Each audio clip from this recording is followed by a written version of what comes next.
Eh bien, bonjour à toutes et à tous pour cette nouvelle vidéo consacrée au sourire des célébrités. Alors, avant d'en arriver là, on va faire une petite révision sur le sourire.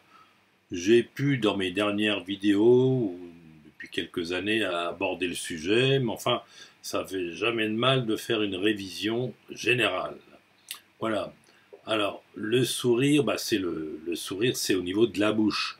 Donc, ça veut dire qu'on absorbe, on intègre le message qu'on peut échanger avec quelqu'un d'autre. Intégration, ça se fait par la bouche.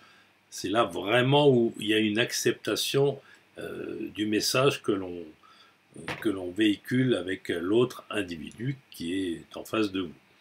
Mais alors, quel message et comment se transporte ce message? Mais il se transporte avec les yeux. Donc le sourire, forcément, il doit voir aussi comment se passe l'œil. Hein, c'est l'œil qui transporte, qui échange les informations, dans le cas le plus simple, les émotions, quand c'est un petit peu plus complexe, et les sentiments. C'est le stade un petit peu le plus élevé que peut faire l'œil. Donc on échange des émotions, on échange des informations, et pour ce faire, donc, pour dire qu'on intègre, qu'on qu'on donne son aval par rapport à cet échange d'informations et de sentiments, eh bien la bouche et avec le sourire, elle y contribue principalement. Donc le sourire, il faut l'observer avec les yeux. Le sourire lui-même, c'est pas suffisant. Alors, il en ressort immédiatement que si quelqu'un échange avec vous et vous sourit sans vous regarder, c'est pas un sourire de bonne qualité.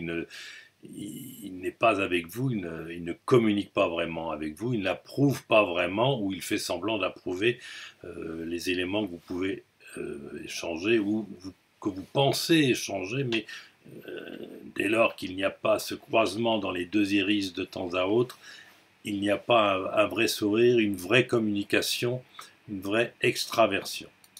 Alors, deuxième exemple de mauvaise communication, c'est quand les gens font du clignement. Ils clignent des yeux en souriant.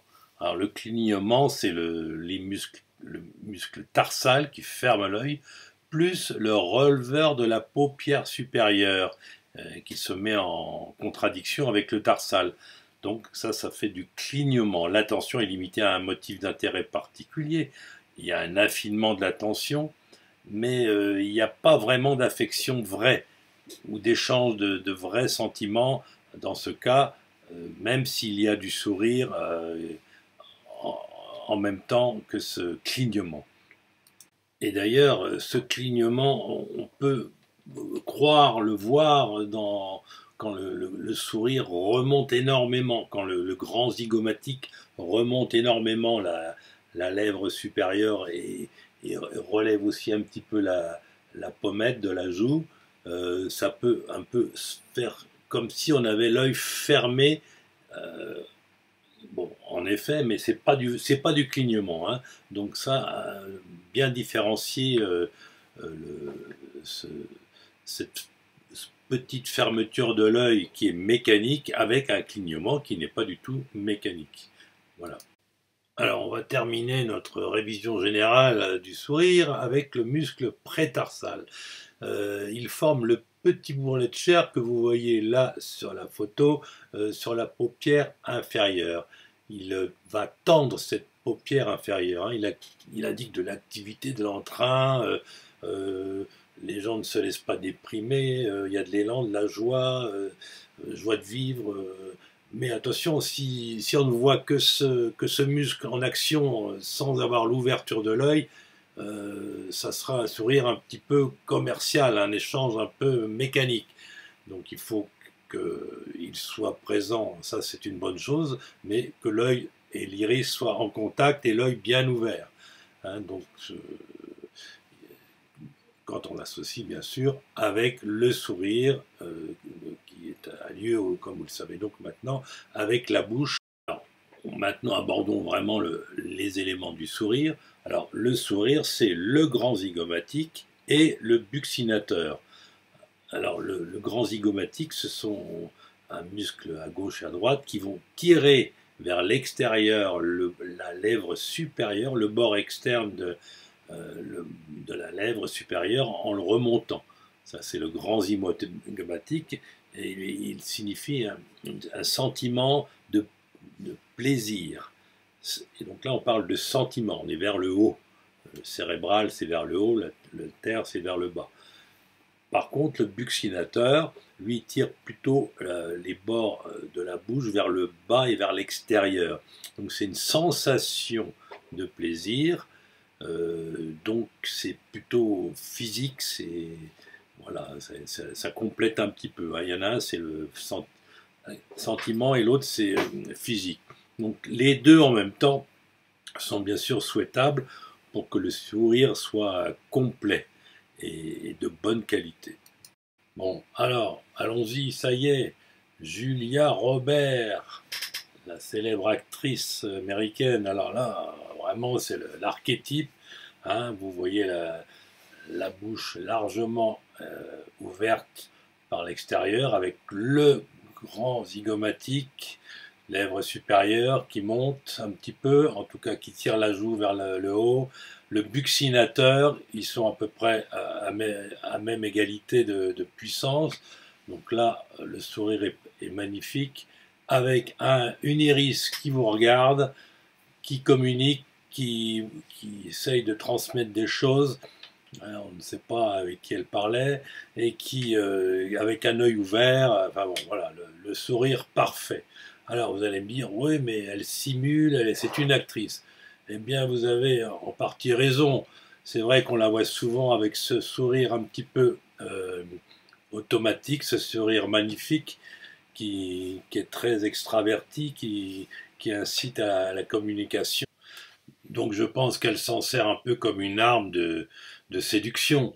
Mais pour autant, avoir une telle qualité de sourire, ça veut dire quand même que au niveau personnel, elle a quand même une extraversion, une façon de communiquer extrêmement facile, aimable et sympathique, même en privé. Voilà, c'est 50-50. Hein. Alors, dernier petit point technique par rapport à Julia Roberts et même par rapport au sourire en général. Hein, le sourire écarte la bouche, donc elle élargit la fente buccale. Avec les driches, on sait que la largeur de la bouche, ça augmente la sociabilité. La sociabilité, donc c'est manger dans la même gamelle que tout le monde, quoi. C'est pas être individuel. Donc, en effet, quand on voit un sourire comme ça, c'est qu'on partage avec la personne en face, mais avec le groupe. Avec un groupe, on se fuse, on se fonde dans le groupe dans lequel on vit et on navigue. Voilà.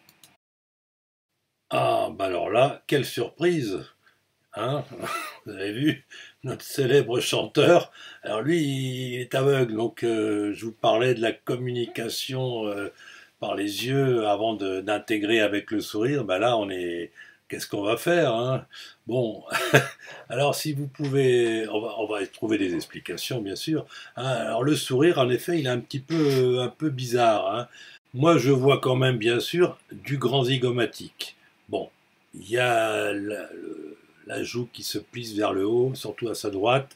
Il y a du sentiment de plaisir. Bon, pas tellement, mais il y en a. Par contre, il n'y a pas de buccinateur. Hein, il n'y a pas la vraie sensation physique, le contentement qui complète le grand zygomatique avec le buccinateur. Il n'y en a pas. La lèvre inférieure n'est pas tendue. Et d'ailleurs, elle est accompagnée du carré du menton. Hein, et qui tend la peau vers le bas, qui donne un côté volontariste, volontaire, entreprenant et actif, comme si ça pouvait combler le manque, la difficulté à sourire. C'est sa façon à lui de communiquer dans cette position, dans cette posture, d'être photographié Voilà. Alors, évidemment, tout à l'heure, je vous disais, je vous parlais des iris. Eh ben là, il n'y a pas de message, on ne communique pas avec l'iris. C'est bien sûr, il est aveugle. Donc, c'est par l'audition qu'il a les informations et elles sont un peu imaginées. Et c'est par ce message un petit peu plus fruste et beaucoup moins précis que par la vision qu'il partage les informations, les émotions et les sentiments. Bon, voilà, donc il s'en sort avec ce sourire bancal. Hein. C'est quand même, c'est pas fréquent. Alors sa compagne, bah, là c'est un petit peu plus facile. Elle sourit pas tellement. Il n'y a pas tellement de grands zygomatiques. Hein. Elle est là un petit peu en passage obligé. Alors elle simule un petit peu. Elle a un petit peu de sensation avec le buccinateur, plus que le grand zygomatique. Hein. Donc elle, sa façon de sourire, de faussement sourire, on va dire, parce que c'est un passage obligé devant le photographe, c'est de montrer une satisfaction de plaisir, plus que du plaisir sentimental. Hein. C'est une sensation simulée de plaisir. Le regard est là, bien sûr. Il est un petit peu bas. Donc voilà, c'est une communication un petit peu médiocre. Bon, bah, c'est un peu normal. Hein. Elle n'a pas forcément envie d'être photographiée obligatoirement. Voilà. Alors, nous avons un nouveau modèle là, notre ami le grand journaliste qui fait un sourire. Là, on a quoi du grand zygomatique. Bon, il y a du sentiment de plaisir, c'est clair, mais pas beaucoup de buccinateur. Donc, un sourire tronqué, un peu de passage obligé devant le photographe, avec au niveau de la lèvre supérieure le releveur profond qui fait qu'il est sous la défensive quand même. Il est prêt à attaquer. L'œil est en clignement, donc voilà, c'est un sourire de façade. Il est sur la défensive, il communique, mais voilà, il y a des réserves à son sourire dans notre cas aussi présent. Par contre, sa compagne, elle, c'est plus nature. Hein. Il y a un beau grand zygomatique, du buccinateur, l'œil un petit peu en clignement, mais c'est normal, on n'est pas en famille, on n'est pas en privé. Donc là, il y a moins de problèmes, plus de naturel pour sa compagne. Lui, bon, il est gentil, il est sympa, mais attention quand même. Hein. Alors là, on va prendre les deux en même temps parce qu'ils sont tous les deux impeccables. Hein, vous voyez, notre Noah, Yannick, là, bon, un peu plus de grand zygomatique que de buccinateur, mais voilà. Puis alors lui, la bouche est déjà large au départ, donc là, il fusionne, il partage complètement. L'œil est bien ouvert. Enfin, après, bon, il regarde vers le bas, donc bon, mais l'œil est ouvert. Il y a une communication, tout comme sa compagne, qui est une belle communication. Voilà, c'est un peu typique. Il n'y a aucun problème, pas de doute. C'est des personnes qui sont franches et directes. Voilà. Alors voilà le beau sourire de notre ami Elise Moon, franc, puissant, symétrique, hein, du sentiment, du plaisir, du sensation, tout y est. Le regard franc, direct, l'iris bien dans l'axe, un petit peu de prétarsal qui donne un petit peu d'activité, un petit peu de clignement, mais qui donne un œil coquin et malin. Voilà, bon, une photo dans un gala ou une soirée, bien sûr, mais euh, ce sourire est éminemment sympathique.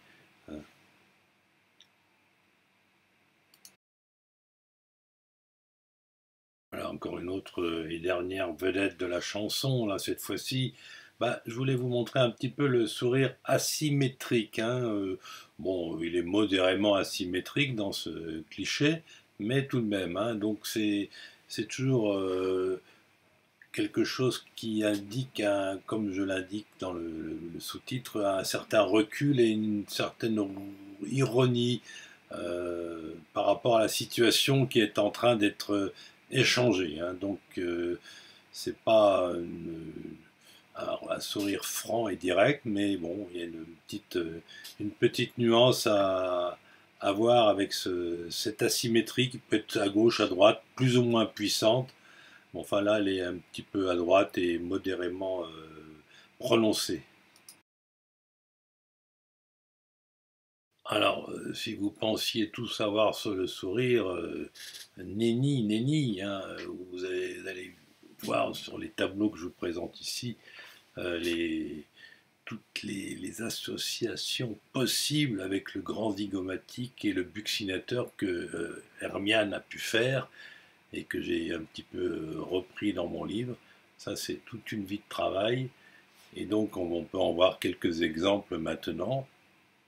Si vous avez du grand zygomatique, que vous connaissez maintenant très bien, associé avec du sourcilier, le muscle sourcilier, c'est celui qui fronce la peau de façon verticale entre les sourcils, eh bien, l'association des deux, c'est une réaction de plaisir. Bon, alors, dans le tableau suivant, là, vous en avez encore une flopée. On peut en prendre quelques-uns au hasard. Vous pouvez les travailler par vous-même si vous le voulez.